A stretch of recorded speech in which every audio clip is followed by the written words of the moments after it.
Hello, and welcome to 1 hour of game. Today we'll be playing Warhammer End Times Vermintide, a game that proves you can have 3 titles and still make sense. The first thing we were presented was a cutscene, kind of setting the stage of what the environment is like, or what the plot is. And then we were immediately given to a choose a hero, and we have 5 options here: a witch hunter, a way watcher, a dwarf ranger, a bright wizard, and an Empire soldier. It is completely unclear as to what each of these classes or characters do, or what their gameplay is like. So unless you're familiar with the game ahead of time, then you're kind of up to kind of a random chance as to what you get. You can kind of assume what you are gonna get based on kind of stereotypes. So if you have a dwarf ranger, you can kind of expect a dwarf to be kind of hardy, and he's wearing a shield and it looks like he has a hammer, so you can kind of expect him to be a bit of more of a melee experience. You also have this way watcher, who's wielding a bow, looks very kind of fantasy, nature oriented. It's got some furs and some colors of earthen themes, so you kind of expect it to be a character that would be, one in touch with nature and maybe runs through forests regularly. So you can expect kind of a more of a ranged focus on, firing arrows and controlling with traps and stuff like that. You've got a witch hunter, which is, depending on what scenario or what universe you're in, a witch hunter can mean a multitude of different things. So it's completely ambiguous as to what this witch hunter could be right now. Maybe it's someone running around with a pistol and a stake, or it's somebody who is, I have no idea. It could be a variety of things. We've got a bright wizard here, and in the opening cutscene we are given an example of the bright wizard casting this kind of fiery wave spell. So we can assume that the bright wizard is kind of more aligned with the fire effect, magic casting. And just looking at the character model, you can actually kind of assume that from the motif as well. You've got some robes with flames on them, you've got a staff with a big torch at the top, and you've got 2 little banner things coming off of her shoulders, and they're also lighted with some fire. And then the last one over here on the right is the Empire soldier, and he's sporting some pretty heavy looking armor and a big sword, 2-handed, so it looks more like of a melee kind of get in there, get in the face and do some damage type of hero. Your experience is likely going to be very different based on which of these characters we choose, and in the past I've kind of leaned towards a aggressive kind of melee strategy in other games. So I'm familiar with that. I'm going to try and choose this Empire soldier and see if my guess as to what he's going to be like is true or not. So we got some key bindings instructions. Typical WASD for moving character, space to jump, AS and D to in space. You can do a dodge backwards or to the sides. Numbered keys to equip different weapons. Q to toggle, R to reload, which is pretty common in first-person games. T will mark enemies and objects of interest. You got crouch, you got move slowly, you got a hotkey to show this overlay, and then looks like the mouse is your look and your attack. So you've got left click is attack and right click is a block, and then you can use the mouse wheel to scroll between different weapons and options, including medkits and potions, it looks like. So you can press any key to continue, and looks like we've just woken up out of bed. Mouse sensitivity is kinda low, so I'm gonna pop open some of the options. I also remember the audio being a little loud, so I'm gonna lower the audio in the in-game to about half in case that is going to cause an issue with being able to hear. So we were going to look for the gameplay. Let's apply the audio change, and we're going to increase the mouse sensitivity a little bit, and this might be a trial and error kind of thing. It still feels kind of slow for me, so let's pop that open again and go a little bit higher. Pop it up to 6. That feels about right. Alright, so we can move around given the controls that we were instructed before. Got some weapons and some coins here on the table. None of this is interactable, it seems. Most of this is just decoration. Got a chest, so it kind of sets the stage of what the kind of character background of this person is. It's a fairly Spartan room that he's living in. I've got some, some cups, but they look like they're kind of low quality. Maybe some just plain metal. But he's also got, weapons and some food, so it looks like his main focus would definitely be on the adventuring aspect of things. He's very focused on his job, very focused on his role as a warrior. You can step out of here. It seems that we are in an inn of some type as opposed to making a home or a residence. We've got a large common room down here, a chandelier, and so the UI kind of designers here have given us a indication of what can be used, because it stands out. It kind of pops into your face. So you've got this map here with a select a mission tooltip on it. Very obvious that they're drawing your attention to this part, instructing you on how to play without having to read a guidebook. And then we're also introduced to this strange chest over here, which is also popping up in the same way. The difference though is that when we come to this map, we're getting a little tooltip that says instructing us to press a button to play. And if we go over to this chest, and there's no such thing, so maybe we can experiment and press the button, but nothing happens. So the other things in this room is mostly just kind of decoration, kind of setting the theme. Maybe this room will be something that's important or relevant in maybe missions or a story or something. And the last thing down here is a door, which we can open. So the other thing of interest is this person over here. This is a bartender sitting behind the bar. He was talking to us a moment ago, didn't really say anything specific. Maybe doesn't seem to be interactable, and he's definitely not highlighted the way the other things in the room are. So we'll go over to this. This is clearly the map here is what the game wants us to use. So now we're presented with a very large and complicated UI, but your kind of focus is drawn immediately to the Horn of Magnus here. Everything else is just kind of normal, but this Horn of Magnus thing is illuminated. It stands out differently, and it has its own description here. So we can kind of analyze this. There's a map area, there's a description below, a play, a difficulty, I guess a mission tooltip, and we can cycle between different missions, it seems.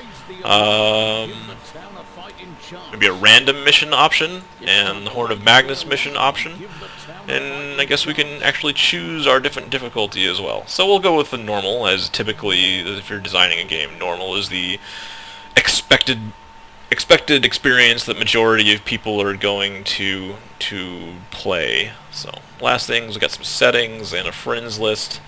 There's a lot of friends, but nobody's around. So go ahead and make this probably a random game. We'll see. This may end up being a multiplayer. So we're searching for a game. We have found a game. We are joining a game.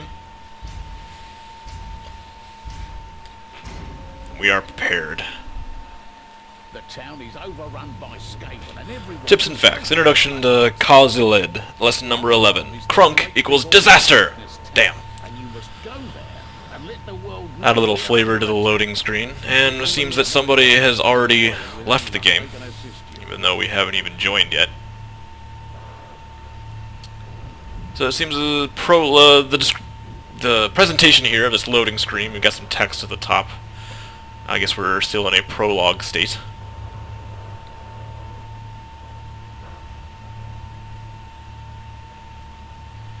I guess we're still searching. Oh. See what happens. Reach the Magnus Tower. Alright. Got a goal to reach the Magnus Tower. So it looks like we've got some teammates here. I like you can see another teammate that looks like somebody playing a Bright Wizard. When they're kind of concealed, gives them a highlight around their body, so you can see where they are. It's a pretty interesting utility. You're not given a mini-map or anything. You actually have to use your perspective, your actual point of view, in order to see things. Oh, that is pretty awesome, gruesome death animation from these guys. pretty satisfying. The weapon I'm using is some sort of two-handed mace, which is different from the sword that I was shown. We can cycle. We've also got a blunderbuss or a cannon of some type, and we've got a potion. So we'll stick with this this two-handed mace that we were given at first. Not sure. We're given no indication of where we're supposed to go. We're given no indication of a direction. We're simply told we need to reach Magnus Tower. Completely ambiguous whether or not that's ahead of us, behind us.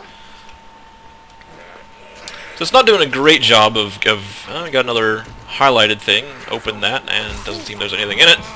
We got some more lovely rats chasing us down. And if I remember correctly, we've got a crouch, and we've got a...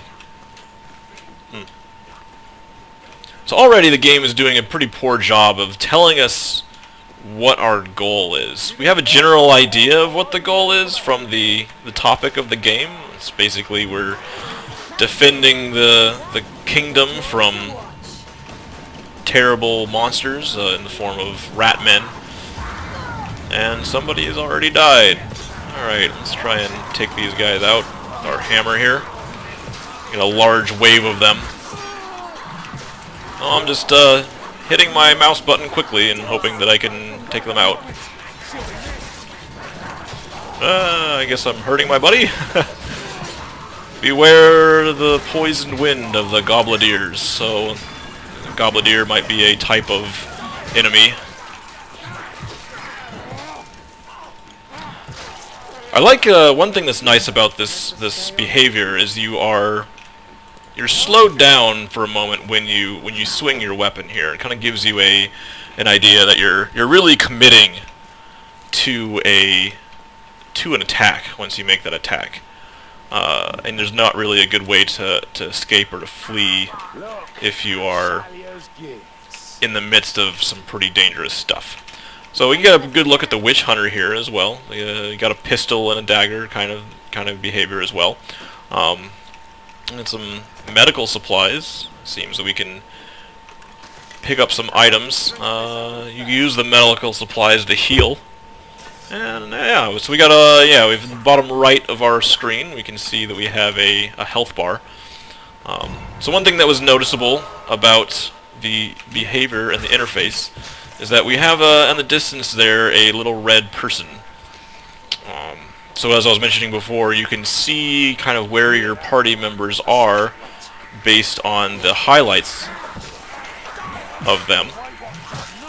And you can also then see, and I have been apparently captured by a vermin of some type, and I am unable to do anything. Simply told that I'm waiting to be rescued, and it seems that my entire party is now defeated. So, kind of a negative criticism of this is that we were given really no idea as to what we were supposed to be doing. We may have very well joined a mission in progress, as opposed to a mission that was beginning. So we got an option to retry or return to the inn. I'm going to go ahead and click on the retry. Since this is the only thing that I even have the option of doing, then there's not really a motive for me to go back to the inn and find a different mission. We got a lot of different stats here at the bottom, analyzing what we've done.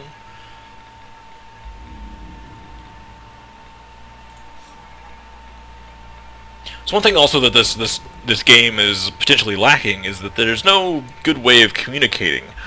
We've got, I guess, this chat box over here, and but that doesn't really give us an option to necessarily say something. Oh, we can write. Ask them to go again.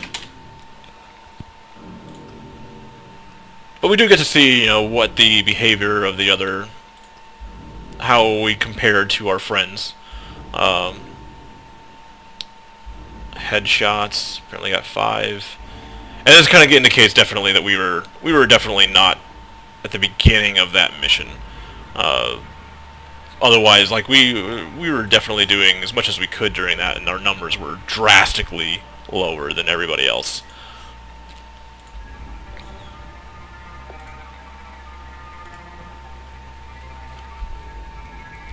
Some dead time here, definitely. They give a very large amount of time between these, I guess, missions. Not a whole lot to do or to talk about. I wonder what the motive of having this large downtime between missions would be. You know, we're all maybe looking at our stats. Maybe we want to talk about what went on and what we could have done better. Or if you're just kind of going into this by yourself, it seems that that's not necessarily a something that is easily done. So maybe I'll just say this is my first time. Any tips or guidance on what to do would be helpful.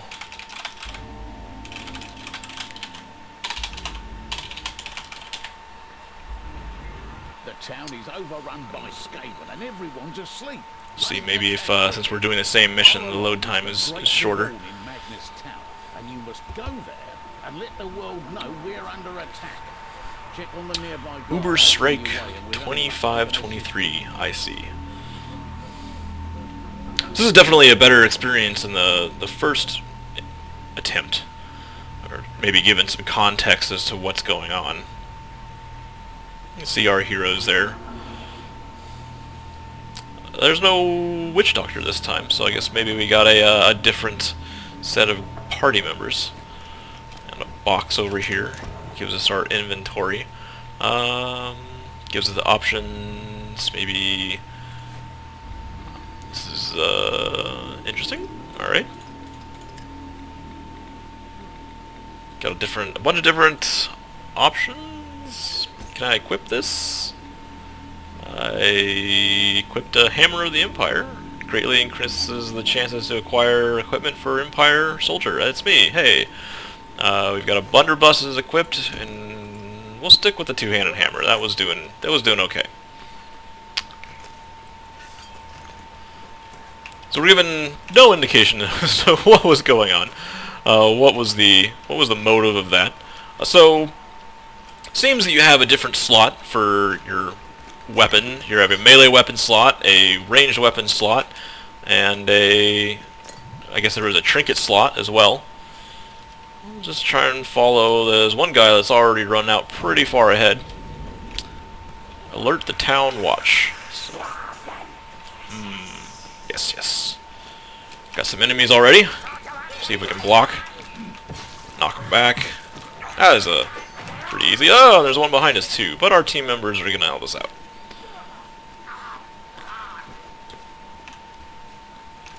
I like the setting of this. Definitely feels kind of Victorian era. The lighting is really adds a lot of depth to the kind of setting of it. Gives us the feeling that this Don't you feel it? The weave rebels. gives us the feeling that maybe this place is dirty, dark. Let's see if we can take out this large guy, Storm Vermin. And we get a little notification. Hey, we killed a guy. For many weapons, the charge attack is effective against something. Ah, so we can hold down our button and do a charge attack. Probably be effective against larger enemies. Block that guy and smack! Oh, that was pretty satisfying. Got a good two-person hit there. Now we're seeming to start getting a little bit overwhelmed. Maybe taking everybody out. So we're supposed to alert the town watch, but again, we're not told where we're supposed to go to do that. Someone's gotten up above. We can follow his steps. That's one good thing about being able to see where your party members are, is that you can potentially see or find routes that you didn't previously know about. There are many dudes here. Alright, we'll suggest switching to our range weapon, and oh, there are many dudes here. So it seems a blunderbuss is a slow, powerful weapon, limited ammunition, and short range likely. Switch back to our hammer. Cleave into these suckers. Very gory. Oh, someone's hurt. Let's see if we can revive them. Get back up. So this game is somewhat similar to a game called Left 4 Dead, where instead of vermin, you were fighting zombies and trying to deal with missions there. Watch those globes. So some of my experience with that game is carrying over into this one. Just hop down, maybe wade into the fray. Saw some movement over here. Check out this little sucker.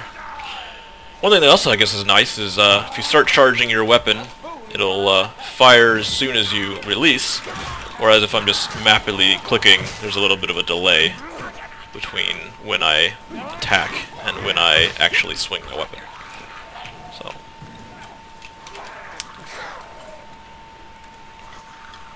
This is working out pretty well. We've got 2 characters who are helping out in the front line, and 2 characters that are providing kind of some fire support. And now I guess we're back to the step where we need to reach the Magnus Tower. This is kind of a throwback to what we were doing a second ago. Stuck, not having an idea of where specifically we were supposed to go. But now I have a little bit better context since I knew where we came from, and maybe... Oh, that is a big guy. Let's try and take these guys out. So we're getting hit a little bit.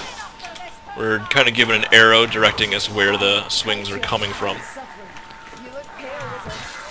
So that's helpful to tell us when we're kind of surrounded. If there's attacks coming from directions that we're not facing, we are now getting caught. Got caught by this guy, and my teammate was there. Hooray. So, take a little bit of damage, drink this potion, get back up. We were full on ammunition, so we'll keep going. And looks like my buddy, the witch doctor up there, is dealing with some mans, so we'll come along, help him out. Got ourselves a dead storm vermin. Says the Packmaster will drag you away from your allies. Alright, so I guess that was the special monster that we were getting affected by before. Somebody that was dragging us away. Bombs. The music has changed. So one great thing about games, a lot of times, is when the music changes, there's something special going on. And here we can see we've got this large, beastie-looking fellow. Let's see if we can kind of keep away from him. He is angry at us, so we'll run away. Angry at somebody else, move in, take some shots. I think I'm gonna switch back to my melee weapon. Getting a little bit of dudes around. Maybe a little bit too close. Trying to get a sweep attack going on. If I can actually attack. It's not actually letting me do my attacks. And now we got bounce on!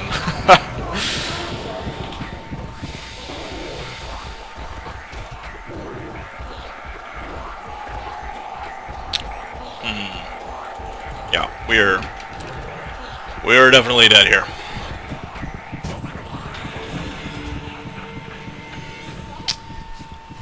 So already we're introduced to main type of enemy being the little individual vermins. Look at this, the guy that we're looking at right now. We've got a guy that can grab people and carry them away. We've got a guy that can pounce on people and stab them to death.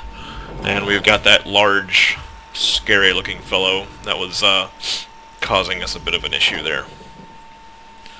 So, got 2 storm vermin kills. Didn't get very many headshots.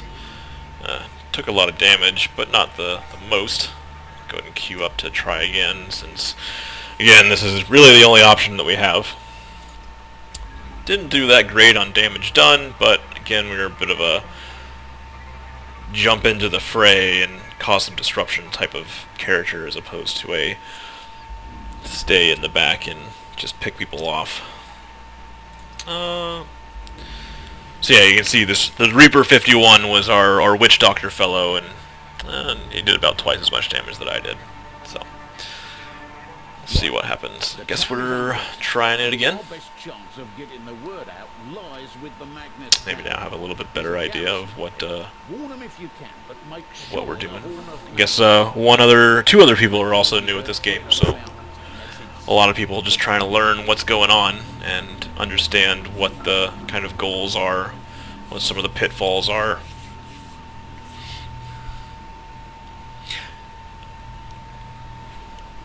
And here we go.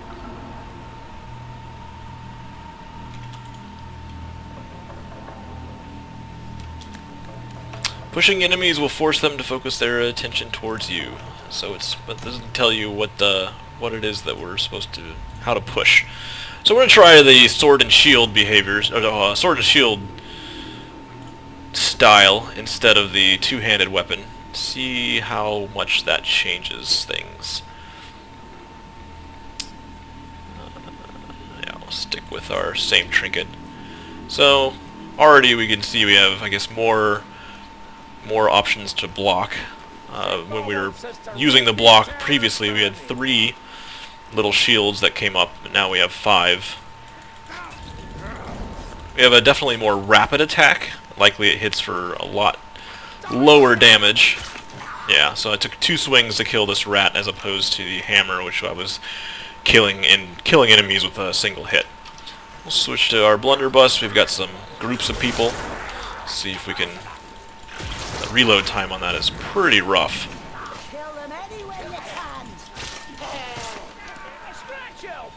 These storm vermin fellows somehow got behind us, but get them from both sides, take them out. Ah, so pushing. Saw this enemy kind of uses, yeah, he uses weapon to block and then push me back. So one option you have is as a combat tactic or combat ability is you can hold your block button and then attack, and it will knock the enemies away from you. Maybe let's try it on this guy. Oh yeah, it knocks him down pretty quick. Makes it pretty easy to take him out. Let's help out our buddies here. They seem to be mostly okay though. We're blessed. Alright. I got some potions. Taking a little bit of damage already, so I'll go ahead and heal. And grab one of these potions. Make sure that we're always kind of kept at the top of our capacity. So we're kind of getting rushed now. Again, the music has changed, indicating a different behavior. Starting to get a little bit of frame lag from the quantity of things on the screen. I'm just going to wade into these things and hope that our sweeping sword strikes can help eliminate a lot of these individual monsters. Yeah. The rattling gunner targets you. Run for cover. Oh, that guy has a machine gun of some type. A lot of guys up there on the hill. We're gonna not go that way. It seems like a bad choice. Especially since not have a significant amount of ranged ability. No, maybe I could get in and help out my buddies by providing some ground support. Ah! Friend is getting mauled by one of these smoky guys. You made a woman smile with that strike. We can see the relative help of our friends here. Down here in the bottom, we see that we have four members total, 3 party mates. See how everyone's doing overall. Oh, we got a bomb. We've got a bomb. Maybe that'll help us out if we encounter something significantly powerful. We'll work our way down through this tide of vermin. That was pretty bad. And there's a lot of monsters all of a sudden, and we were a little bit surrounded. Ah, see, there's a good use of that bomb when there's that many people around. Just kind of knock them out with a good placed bomb. See if we can block, knock them back. Do the same thing to me. Take out his little buddy. More of his little buddies. More of his little buddies. Wow. Attack these unsuspecting lantern. Our friend is hurt. I don't know if there's a way to get back up here now that we've come down. No, it doesn't seem that we can. So it kind of gives sections the level out into checkpoints. Once we're past this part, there's no backing up. So if we leave something behind, there's no way to go back and get it. Go ahead and take a potion here as we're hurting on health a little bit. Pick up some ammo, top us off on that.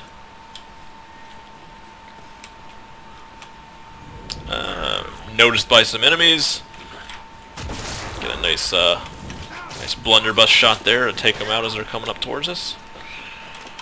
It looks like the weapon doesn't reload automatically when it's put away, so definitely. Oh no, our friend is getting drug away. They've been saved. There's definitely a need to be aware of your surroundings and where potential enemies can come from, and to work as a party, kind of to cover each other's back.